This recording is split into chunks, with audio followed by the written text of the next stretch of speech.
Today we're going to do a lab on qualitative analysis, which is a method used to separate and identify different ions that are in a mixture. And you're going to need your lab for explanations, but then also your data sheet. And your data sheet has what's called a flow chart on it that will be showing you the instructions in what order to follow these different steps in order to separate some ions from each other. You're going to start with a solution that has 3 ions dissolved in it. It's going to have silver ions, lead 2 ions, and mercury 1 ions in it. And the idea is you're going to take it through the solution through a series of steps that will separate them from each other and then do tests to identify each of the ones that are present. The first time you do the lab, you'll have this known and all of these things will be in it. The second time that you do it, you'll have an unknown and it will have 1, 2, or all 3 of the ions in it, and you're going to try to figure out what's in it. This is what an analytical chemist does when they try to figure out, for example, if there are some pollutants in a water supply, like maybe looking for lead ions in a water supply, or maybe forensic chemists might use it to figure out if there's some arsenic ions in your blood or something like that, of the blood of someone that was poisoned. Okay, so that's the general idea. To start out with, you'll have your solution and you're going to end up heating it at some point, and so you're going to need to have a water bath ready. For a water bath, you'll have your hot plate with your 50 ml beaker on it, about 3/4 full of distilled water from those jugs, and you can turn this all the way on to high until it starts to boil, and then once it starts to boil you can turn it down. Okay, then you'll get your solution, and the solution it says to put into a test tube. You'll use your medium-sized test tube, one of the 4 that's in your wooden rack, and it says to put in 40 drops. You don't have to stand there and drop in 40 drops. You can take the medicine dropper that's right next to the bottle and just fill it up to the line. There's a dropper with a red line on it. If you fill it up to that red line, that'll be about 40 drops. You'll squirt that in your test tube, and then you'll add 10 drops of HCl. For all the chemicals that you add, make sure that you know that you have the correct bottles. Make sure you look at the correct labels. When you add the 10 drops of the HCl, all 3 of these ions are going to react with it, and they're going to form a white precipitate. All 3 of them mixed together down here at the bottom. And above it there will be a solution of whatever other ions were in the solution. These are the 3 that we're going to try to separate and identify, though. So after you have made the precipitate come out there, what we're going to try to do is get one of the 3 to dissolve in the solution. And the one that's the most soluble is the lead 2 ion, and it will dissolve if it's in hot water. Okay, so to start out with, you'll stir this, centrifuge it for about 60 seconds. The lab assistant will show you how to use the centrifuge. And then it says to decant and discard the liquid. Okay, that means you're just going to pour down the drain the liquid that's up here above the precipitate, because we don't need that. Okay, then when you get to step 6, it says to add 4 mLs of tap water. Okay, you should actually use distilled water. You could just use your little squirt bottle that's in the bottom drawer, and you don't have to have exactly 4 mLs, but you should be kind of close. So get your graduated cylinder out, squirt some water to about the 4 ml line, and then pour it into the test tube that has the white precipitate in it. You'll take the whole test tube and put it in the water bath that by now is probably pretty warm, and you're going to start to heat that up.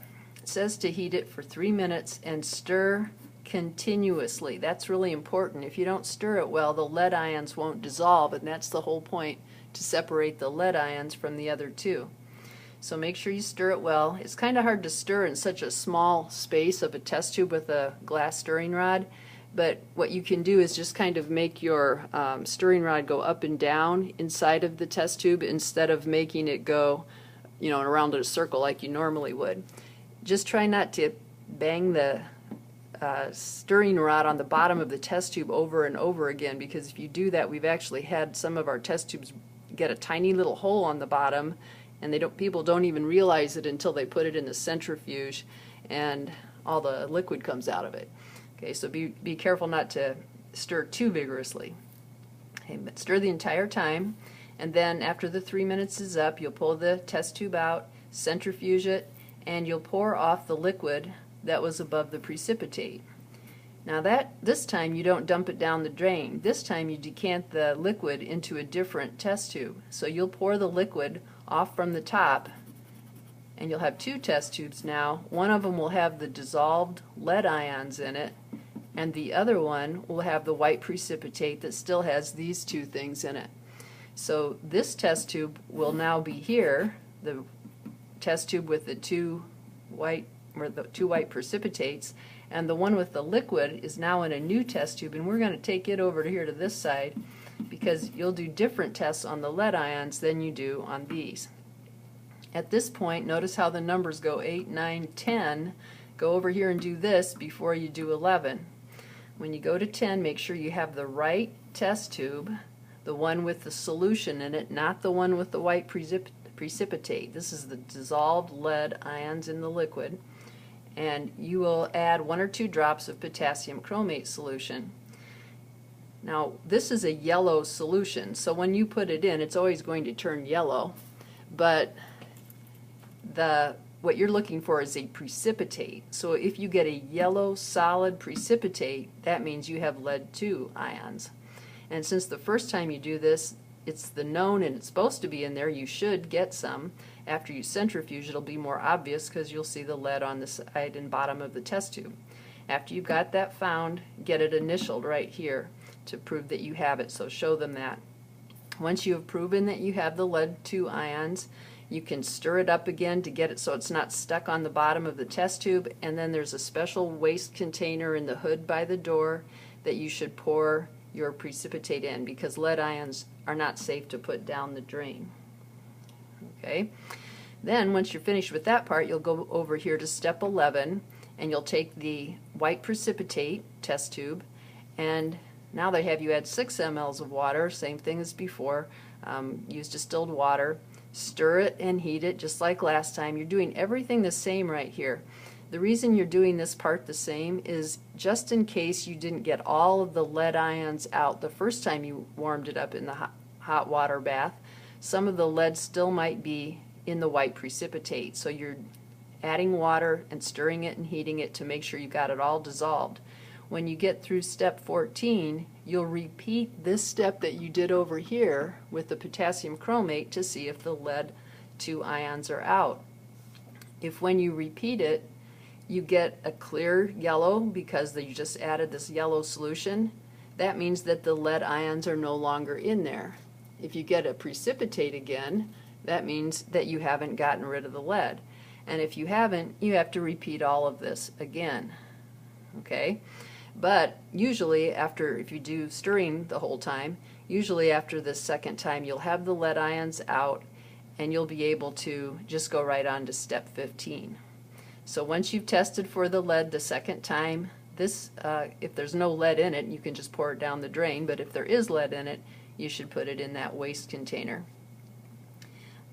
The part that's left now here will be the white precipitate that has all of the lead ions out of it, and you'll go to step 15. It says to add an ml of NH3. Okay, that's ammonia, and that's also called ammonium hydroxide sometimes, so it might say that on the bottle too.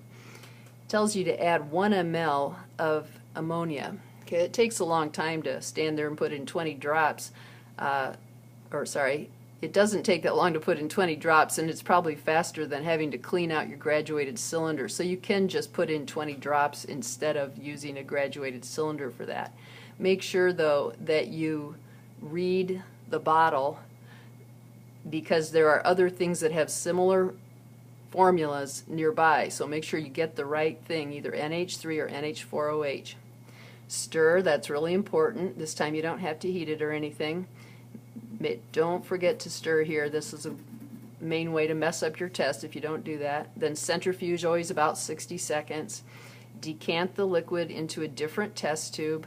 So now you'll have a test tube with your new liquid in it, and then you'll have a precipitate at the bottom, and that'll be your black precipitate of mercury 1 ions. Get that signed. Okay, this you can add a little water to, stir, and put in the same waste container that you did for the one with the lead ions. After you have that one proven, you'll go ahead and do the test on your silver ions. For that one, you'll pour the liquid that you got here on a watch glass and add 1 ml of nitric acid. Make sure you get the right thing. It's in the hood by the window. And if you've added enough acid, it should change blue litmus red, which will be about 20 mLs, or sorry, 20 drops. Then if you have added enough to make it turn into an acid and you get a white precipitate, that means you have silver ions, and you should get an initial.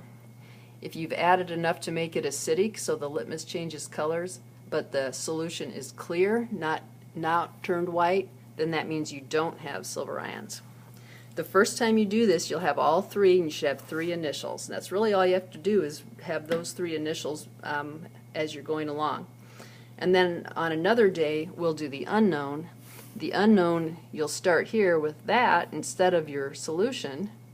You'll go through the same process, and you'll write down the unknown number, and you'll write down which ions are present, like these, which ones you have.